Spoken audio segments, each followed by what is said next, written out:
J'aimerais vous montrer 2 images. La première, a été tournée il y a quelques minutes à peine, à Kremenchuk par notre équipe sur place. Charlie Nurel notamment qui, vous le voyez, a pu se rendre à l'intérieur du, centre commercial détruit par les Russes. Ce que vous voyez là, au centre de l'image, c'est le cratère, qu'a provoqué l'un des missiles et qui a détruit donc en grande partie ce centre commercial. On va revoir l'image, elle dure une quinzaine de secondes, c'est très impressionnant. On n'avait pas vu ce cratère, on avait vu le missile tomber. Vous allez le voir sur les images de vidéosurveillance. Ces images, nous les avions depuis quelques heures, mais le cratère, voilà, c'est tout nouveau. Et j'aimerais, sur ces images, qu'on évoque ce qu'a dit le patron de l'OTAN ce matin. Anne Kratz, il dit la Russie est une menace directe pour les membres de l'Alliance. En quoi? Ben, j'imagine qu'il a voulu dire qu'il n'est pas impossible que la Russie attaque un membre de l'Alliance, par exemple la Lituanie, puisqu'ils ont un différend avec la Lituanie qui risque d'exploser avec leur enclave à Kaliningrad. Mais ce qu'il faut dire quand on voit ces images, c'est que les Russes sont en train de devenir complètement fous, pour le dire vulgairement.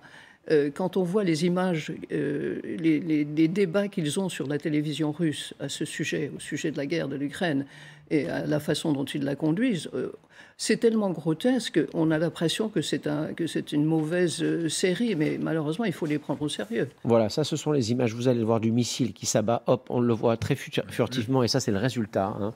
Le cratère, une fois que le missile s'est abattu. Si on peut montrer les 2 images, l'une à la suite de l'autre, pour bien comprendre ce qu'il s'est passé lundi après-midi dans cette ville qui se trouve à environ 250 km au sud de la capitale, Kiev, qui est une ville qui avait été relativement épargnée par les combats et par la guerre jusqu'à présent.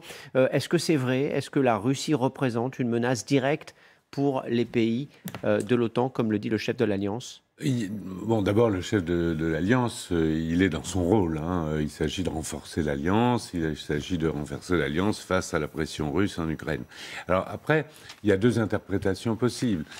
Soit l'article 5 est effectif et auquel cas, que la Russie soit une menace ou pas, de toute façon, elle ne touchera pas à un membre de l'Alliance, avec ce que vous dites, madame, cette ambiguïté sur la montée des tensions en Lituanie qui me paraît effectivement très, très, très, très dangereuse.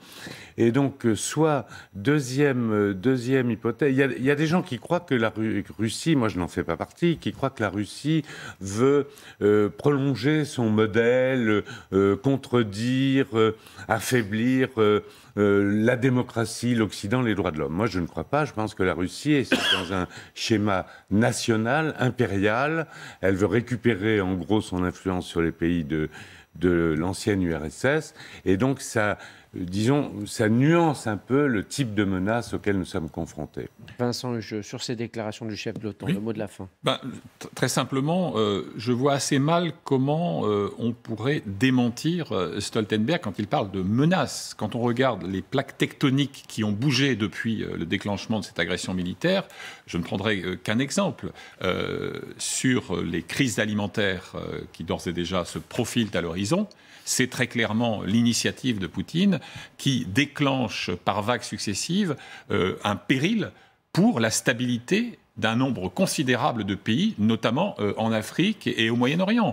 Et s'agissant des ambitions profondes de Vladimir Poutine, moi j'invite tous nos téléspectateurs à lire un ouvrage bref, concis de Nicolas Werth, c'est dans la collection Tracts de Gallimard, un ouvrage qui est intitulé Poutine, historien en chef, où on voit quelle est la permanence de la pensée de Poutine depuis plus d'un quart de siècle maintenant, quant à ses ambitions géopolitiques de restauration d'une sorte d'influence soviéto-impériale. Donc oui, menace, ça me paraît être étymologiquement incontestable. Messieurs, merci pour vos explications.